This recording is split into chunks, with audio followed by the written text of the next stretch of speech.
The silver diplomatic vessel descended through Earth's atmosphere, carrying representatives of the Galactic Union. High above the United Nations headquarters in Geneva, it hovered momentarily before settling on the prepared landing pad. Kim Jun, Earth's appointed ambassador, straightened his tie nervously. This was humanity's introduction to the wider universe. The ship's door slid open with a soft hiss, revealing 3 distinct alien forms. "Welcome to Earth," Kim said, bowing slightly. The tallest alien, covered in iridescent scales, nodded. "We are the Galactic Union. I am Ambassador Trill. We have watched your world for centuries. Your species has finally reached the threshold for contact." Within weeks, humanity learned their place in the cosmos. Physically weaker than most species, shorter-lived than many, but welcomed for their artistic achievements and diplomatic flexibility. The Union classified Earth as a protectorate, offering technological exchange for resources and cultural artifacts. Captain Lee Hyun, a former military officer reassigned to diplomatic security, was skeptical of the Union's generosity. During a routine briefing, she noticed references to a quarantine sector of space.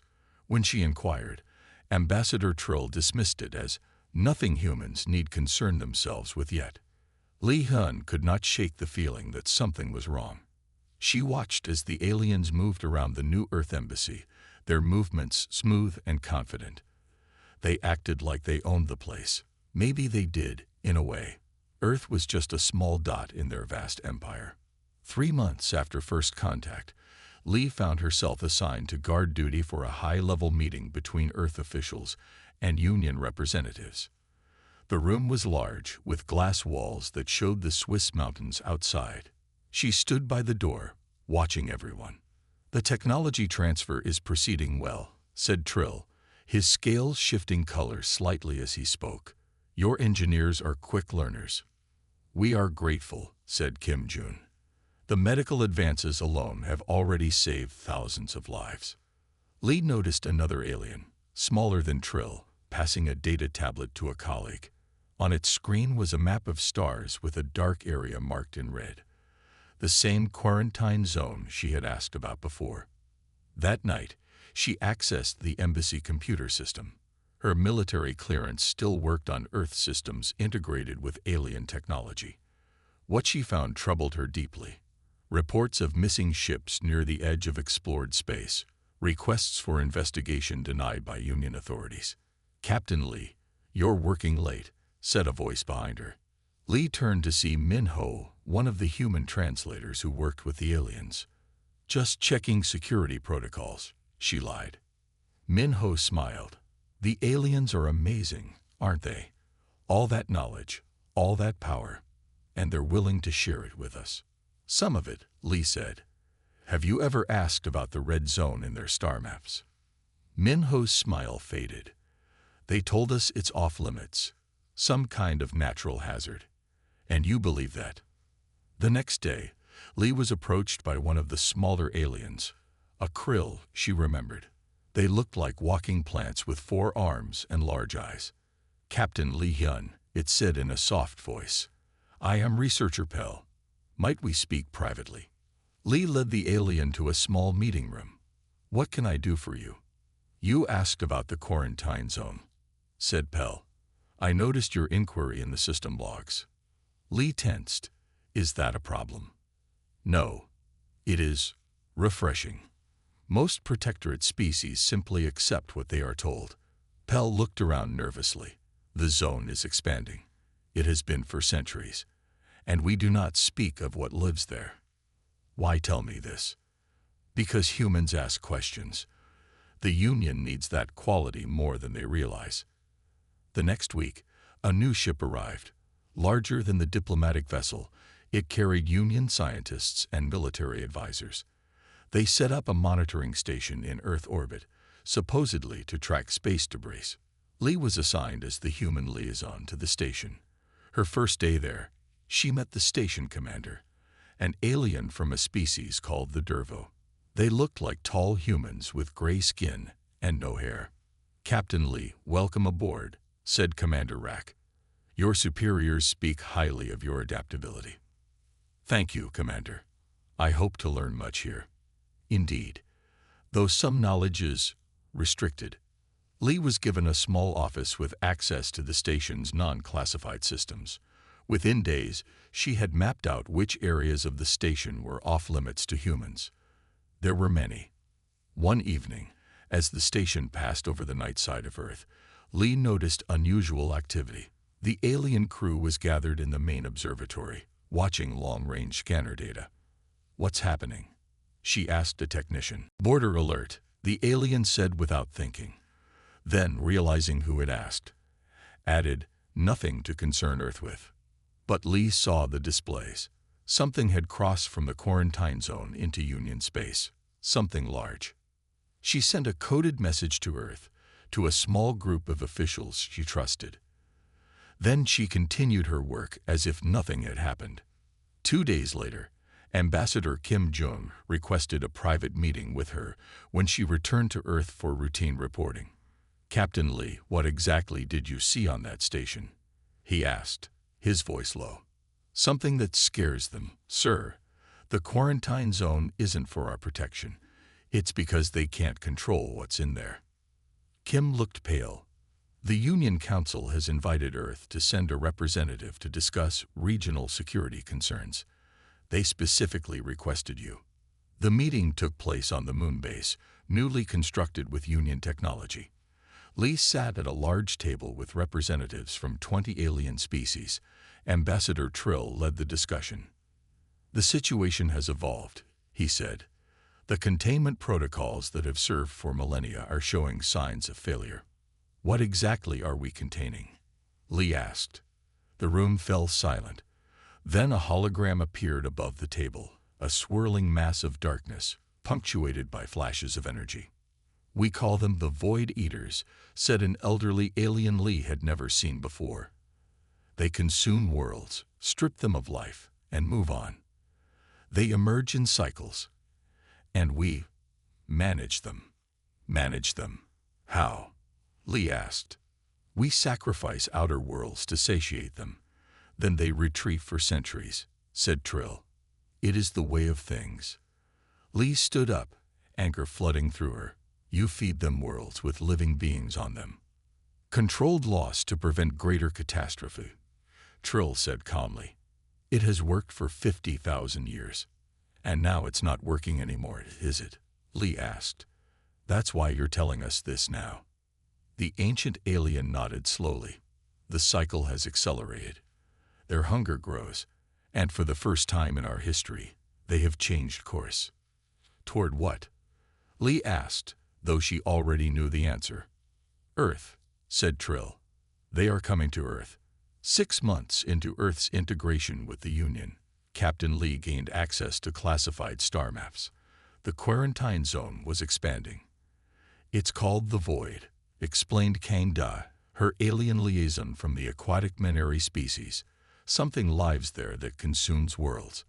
The Union Council monitors it, but considers direct intervention unnecessary for at least another century." "Why wait if it's expanding?" Lee asked. Kang's gill slits fluttered in what Lee had learned was amusement. "Typical human response. Your species always sees urgency where others see cosmic inevitability." Lee compiled evidence showing acceleration in the Void's growth patterns and presented it to the Union Council. Their dismissal was immediate. "Humans lack perspective on galactic timescales," the Council elder stated. "The voidborn emerge every few millennia. They consume, they retreat. The Union endures."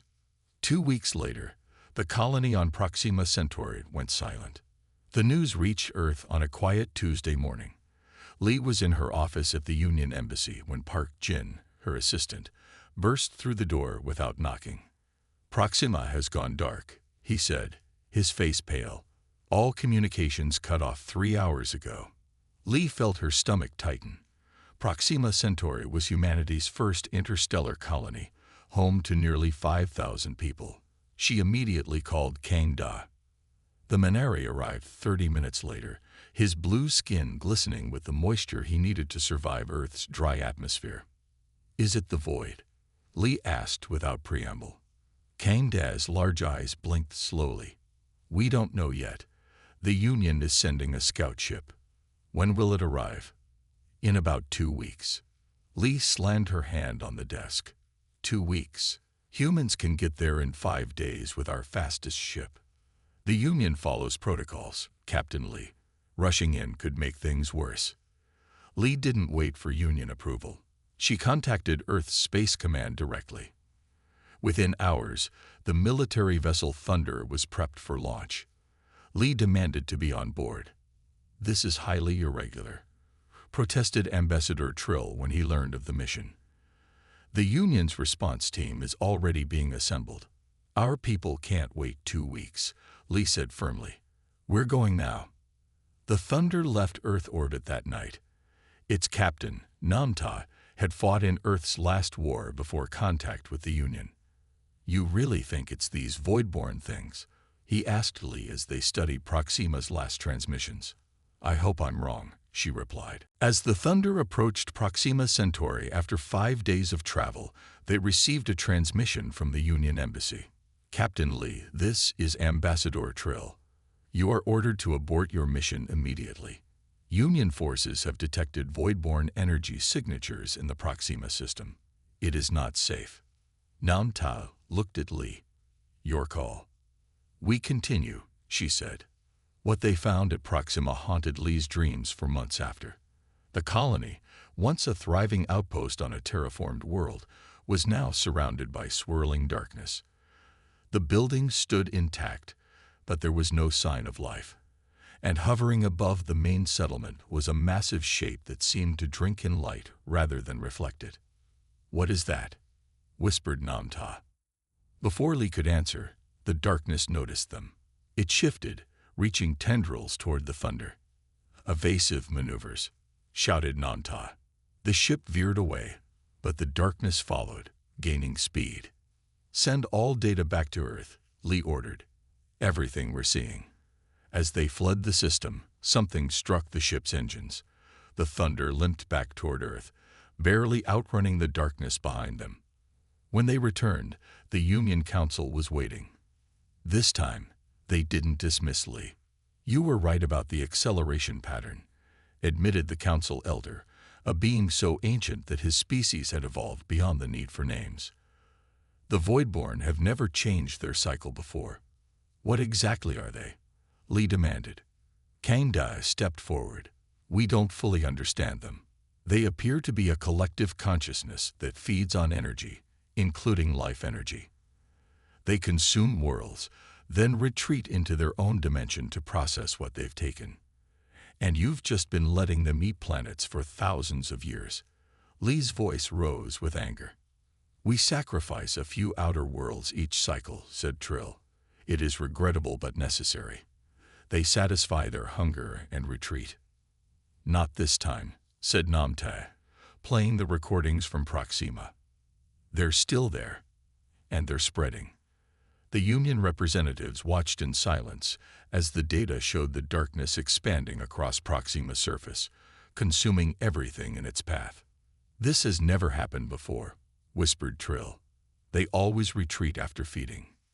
Maybe they're still hungry, Lee said coldly. In the following days, the Union's response grew increasingly frantic. Ships were deployed to create a containment perimeter around the Proxima system. Lee was invited to observe Union military operations, a privilege never before granted to a protectorate species. What she saw did not inspire confidence. The Union forces, while technologically advanced, moved with the caution of beings who had never faced true existential threats. Their tactics were predictable, their responses slow. You need to evacuate the nearest human colonies, Lee told Kangda. This containment won't hold. The Council believes it will, he replied. The Voidborn have never broken through our barriers before.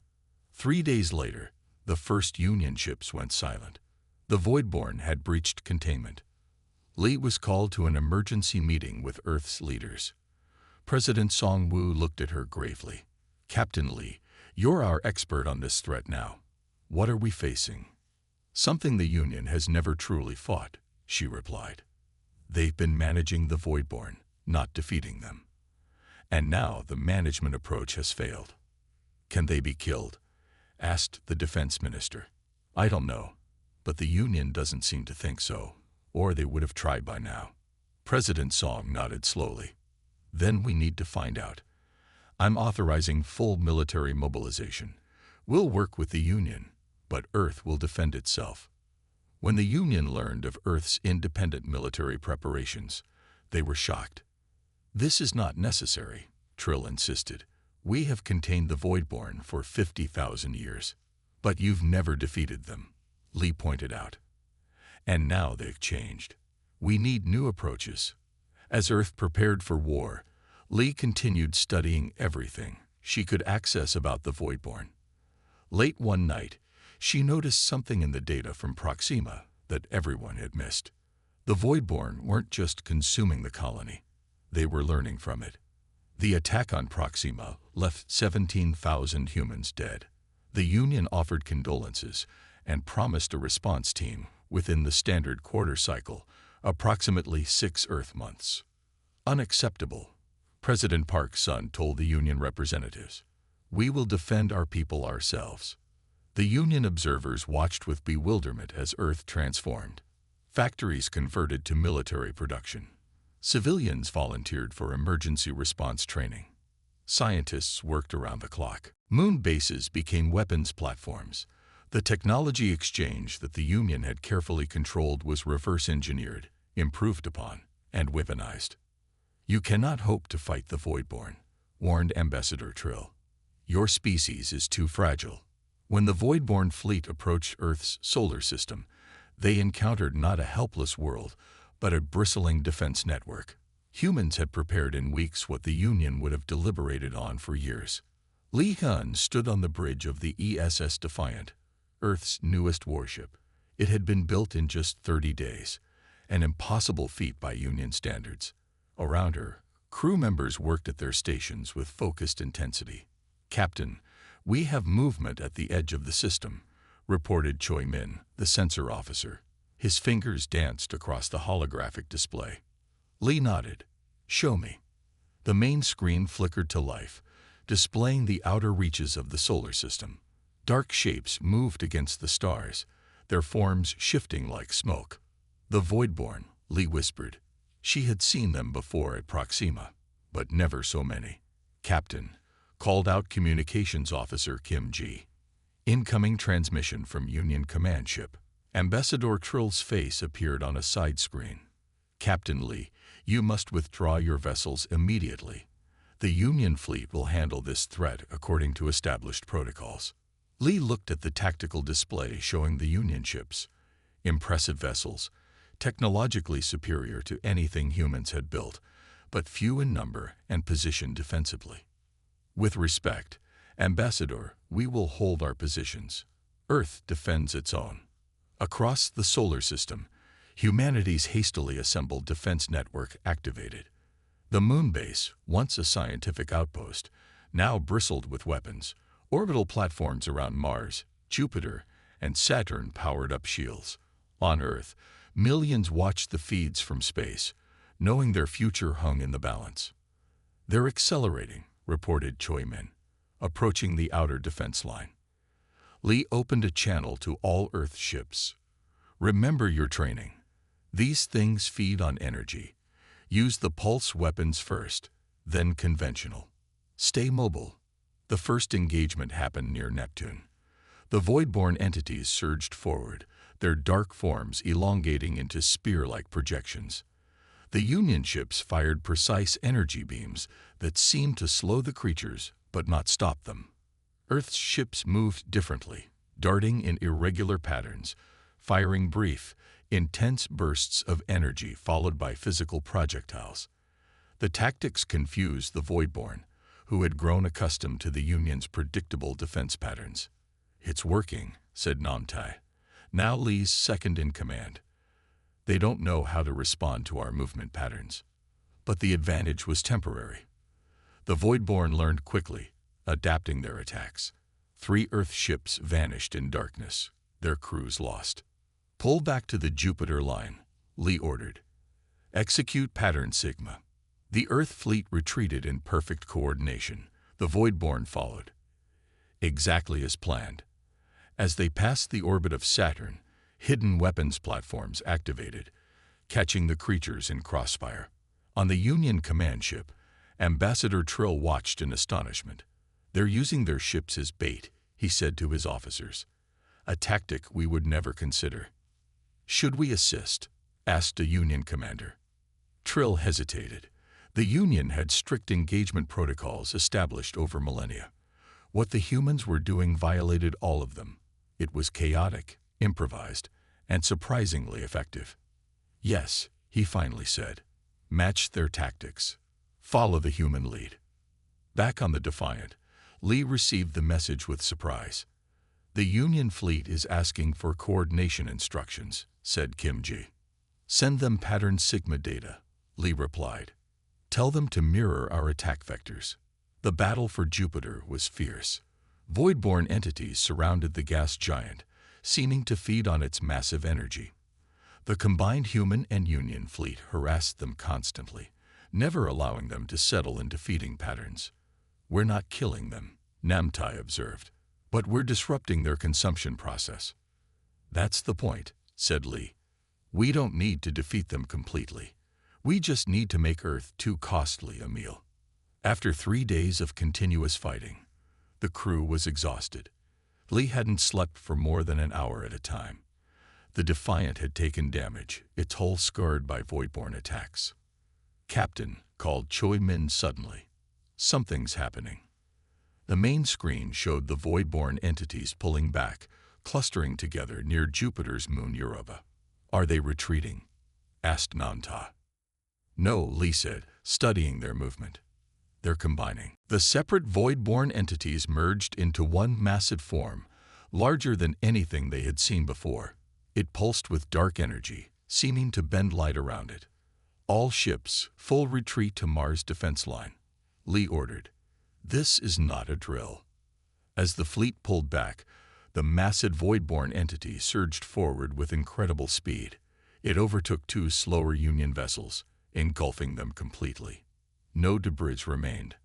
Earth's Mars defense line was their most powerful concentration of firepower. The planet's orbit was lined with battle stations, each equipped with weapons reverse-engineered from Union technology, but modified in ways the aliens found alarming. "Energy levels in the combined entity are off the charts," reported Choi Min. "It's converting consumed matter directly to energy." "Target its center mass," Lee ordered. "All ships and stations, fire on my mark." The coordinated barrage was unlike anything the Union had ever attempted. Hundreds of weapons firing simultaneously from multiple angles. The massive voidborn entity shuddered under the assault. For a moment, Lee allowed herself to hope. Then the entity split into dozens of smaller forms that scattered in all directions, evading the concentrated fire. "They're adapting again," she said grimly. "They're learning from every attack." On Earth, President Park received the battle updates with growing concern. The defense was working better than expected, but the Voidborn's adaptability was frightening. "We need something they haven't seen before," he told his military advisors. "Something unpredictable." In space, the battle continued to move inward. The Earth Union fleet fought desperately at each defensive line, slowing the Voidborn advance but not stopping it. By the 5th day, they had reached Earth's moon. Lee's ship, damaged but still fighting, took position near the lunar base.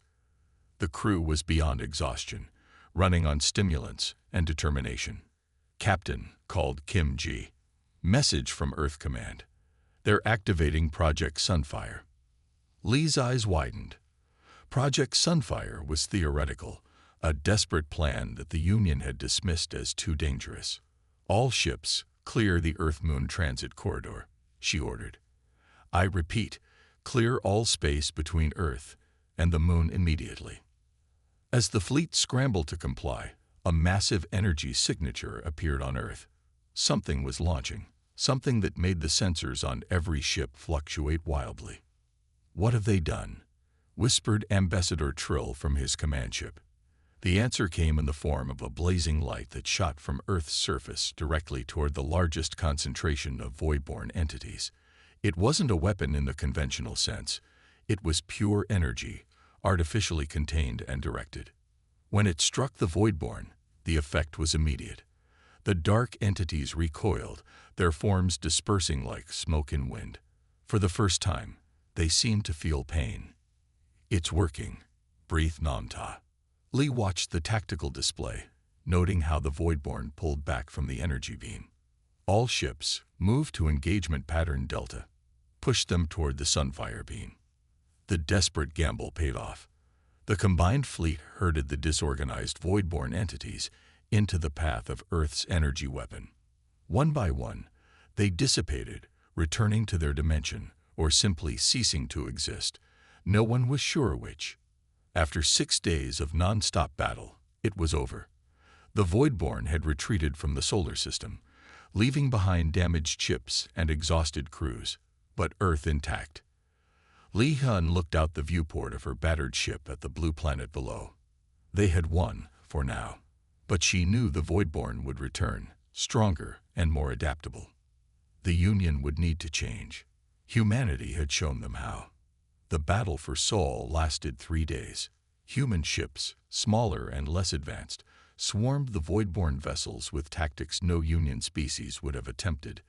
Dangerous maneuvers, sacrificial feints, and psychological warfare. In the Union Council chamber, representatives watched in astonishment as footage arrived. They're broadcasting their troops singing before battle, one counselor noted incredulously. And they fight hardest when victory seems least likely, added another. The opposite of rational behavior. Li Hun, now promoted to admiral, proposed a galaxy-wide strategy.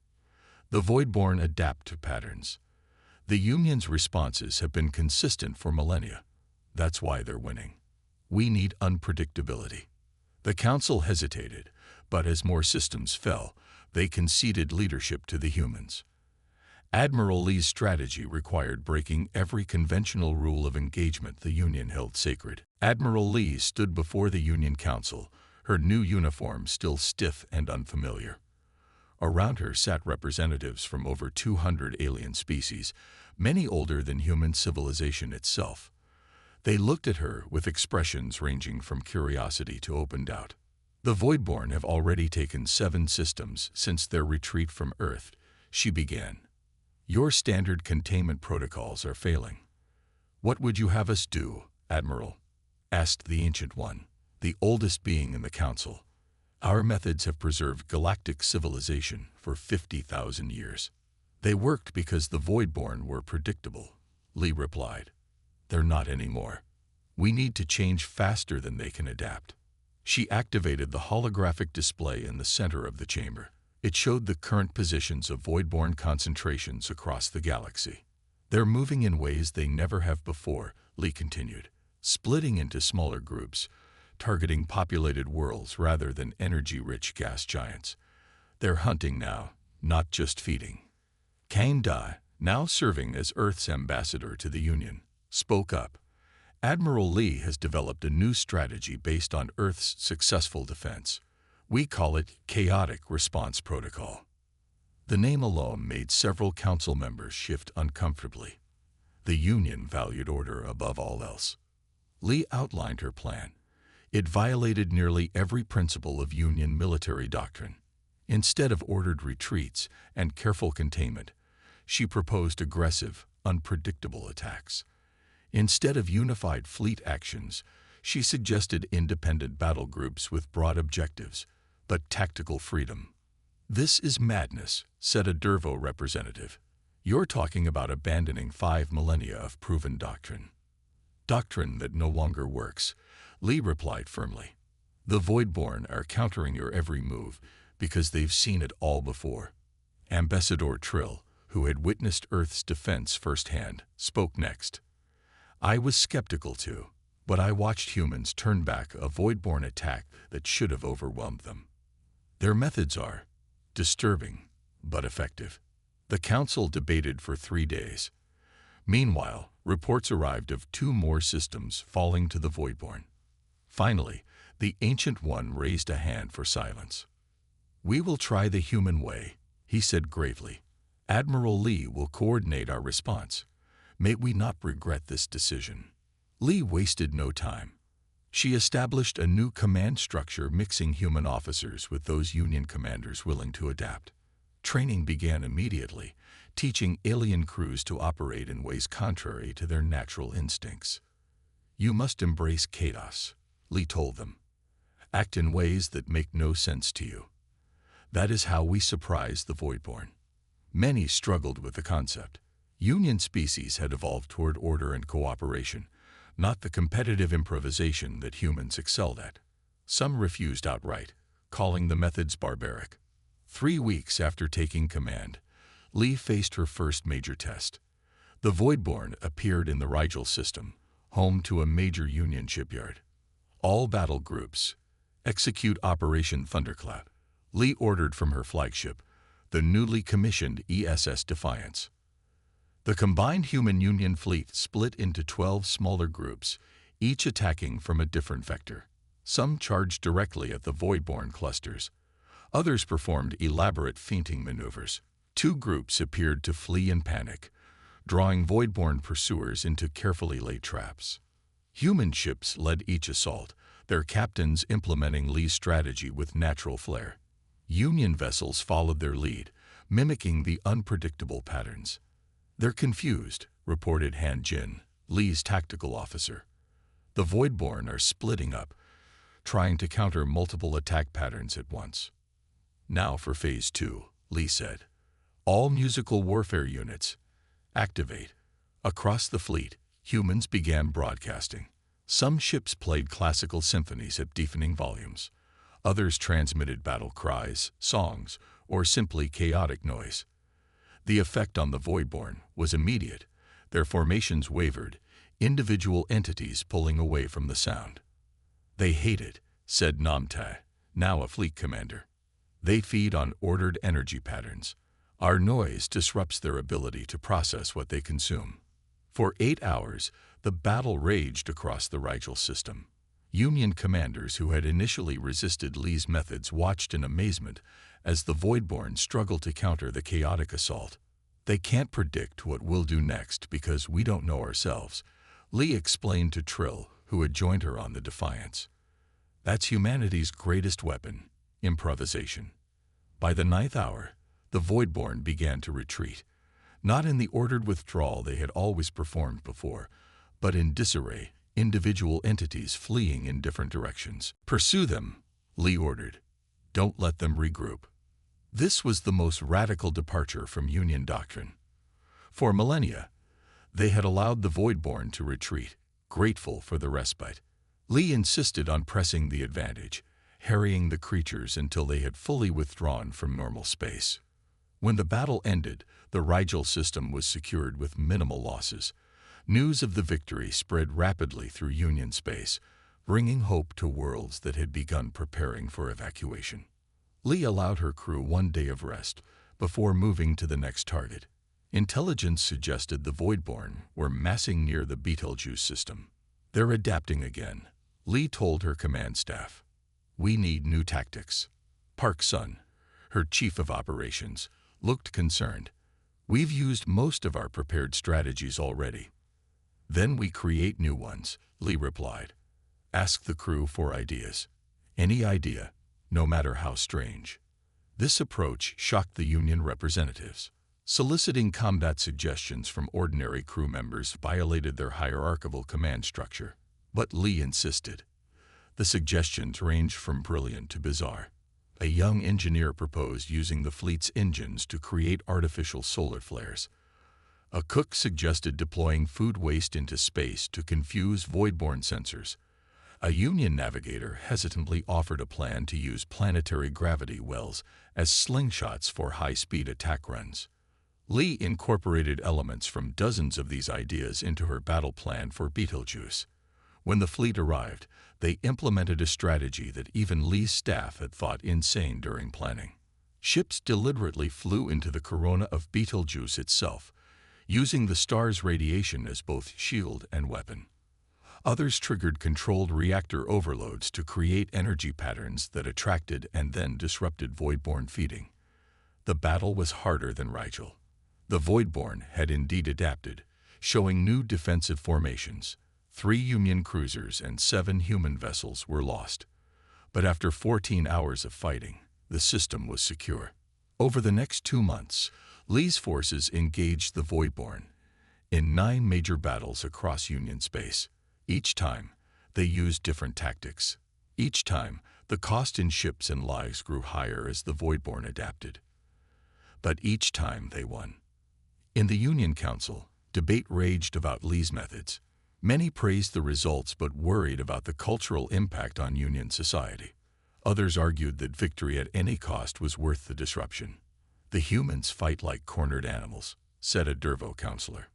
"Perhaps that is what we needed all along," replied the Ancient One.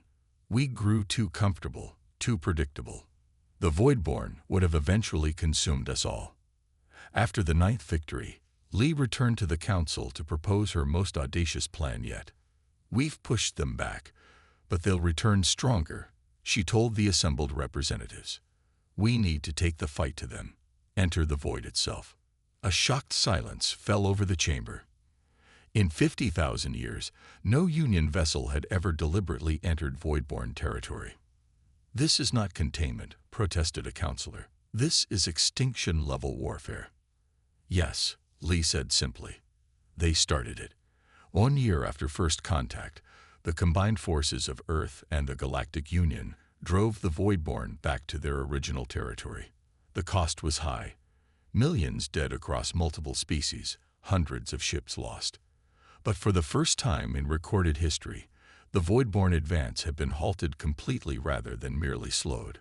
In the aftermath, Earth's status changed from protectorate to full member with an unprecedented addition, a Security Council seat. "We misunderstood your species entirely," Ambassador Trill admitted to President Park. "We measured strength by physical parameters and longevity. We failed to account for your adaptability under pressure." Admiral Lee became the architect of the Union's reformed defense doctrine. The galaxy adopted human concepts previously alien to them: preemptive action, rapid response teams, and worst-case scenario planning. "Humans don't just survive threats," Kang Dai observed during the victory celebration. "You transform because of them." The Union has existed for 50,000 years, but it took meeting humans to make us truly ready for the future. As the reorganized Union fleet conducted its first joint exercises under the new protocols, species that once looked down on humans now sent their officers to train with them. The galaxy had discovered that the true measure of a species wasn't their strength in times of peace, but what they became when survival itself was threatened. Admiral Lee Hyun stood at the observation window of Union Station Alpha, watching the stars. Behind her, the celebration continued. Representatives from 200 species eating, drinking, and talking together. The mood was joyful but subdued. Victory had come at great cost. Lee thought about the final battle in the void. The combined fleet had pushed through the dimensional barrier using technology human scientists had developed in just 3 months. What they found there defied description. A realm where physical laws worked differently, where the voidborn were not just predators, but the dominant life form. The battle lasted 7 days. In the end, they did not destroy the voidborn. That proved impossible. But they forced a new equilibrium. For the first time in galactic history, the Union had negotiated with the void rather than simply enduring its hunger. "Admiral, you're missing your own party," said a voice behind her. Lee turned to see President Park's son. The past year had aged him visibly. His hair now mostly gray, lines etched deeply around his eyes. "Just thinking, Mr. President, about our losses." Lee nodded. Earth had lost nearly 30 million people when the voidborn breached the inner defense line and attacked 3 major cities. The Union's casualties across multiple worlds numbered in the billions. "We won," Park said simply. "We survived." "And changed," Lee added. Inside the celebration hall, the changes were visible.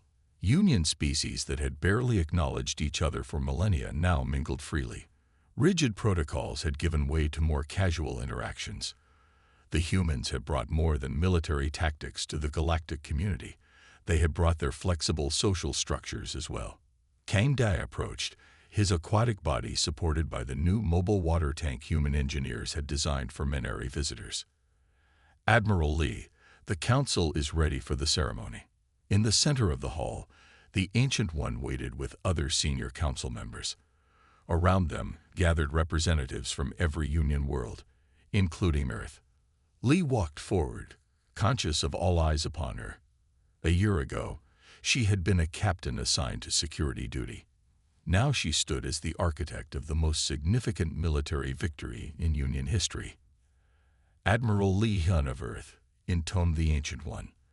The Union Council recognizes your service in our time of greatest need. The formal ceremony was brief.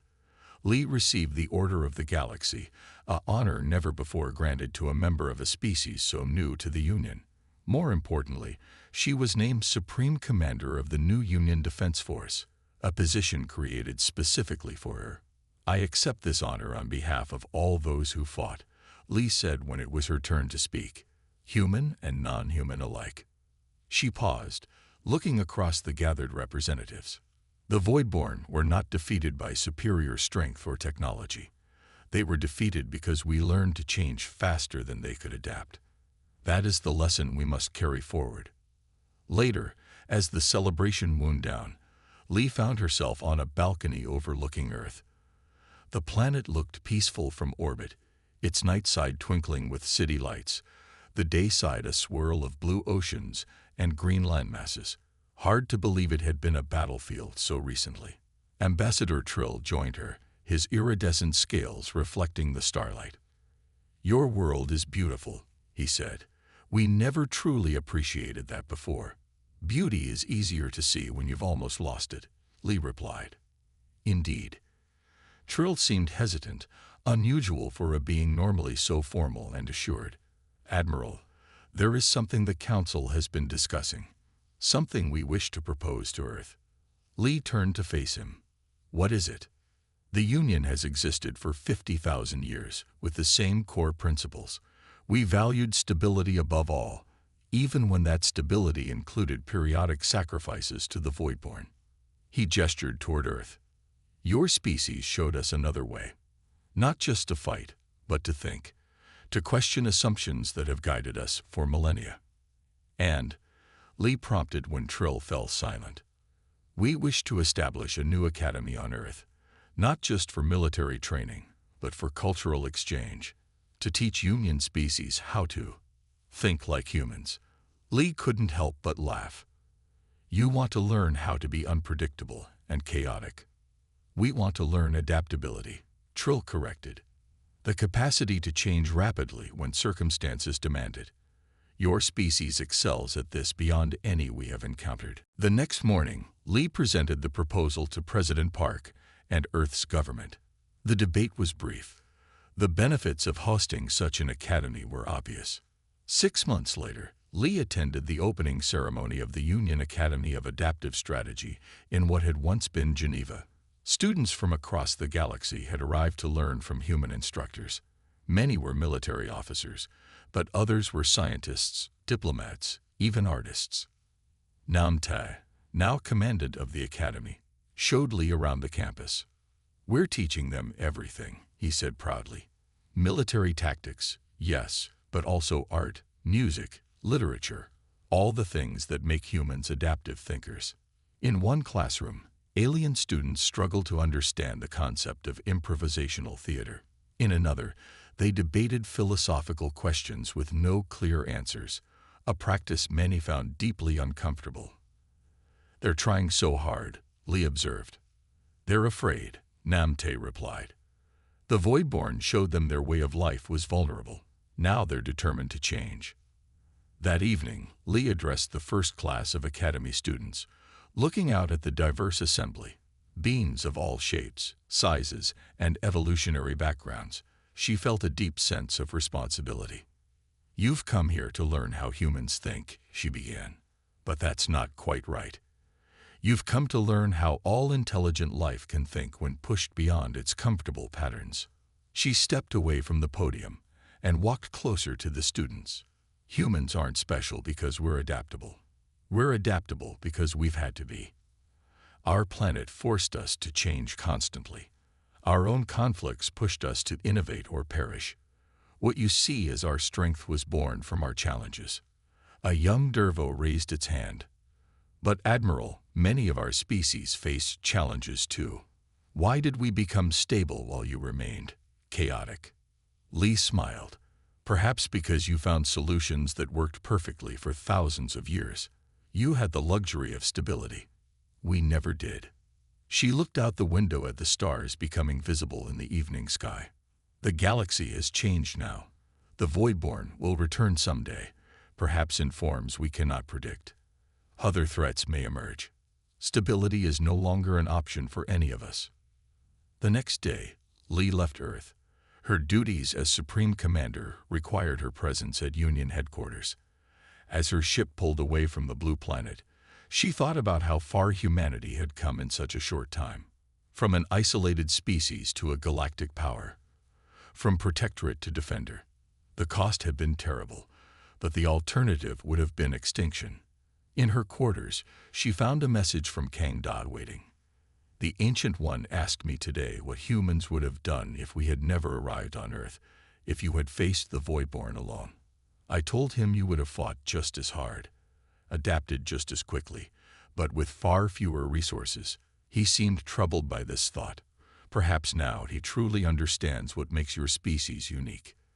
Lee smiled as she composed her reply. Not unique, just tested by fire. As all species must be eventually. She looked at the stars streaking past her viewport. Somewhere out there, the Voidborn waited in their dimension. And somewhere beyond them, other challenges lurked. The galaxy would need to be ready. Thanks to humanity, it finally was. The end.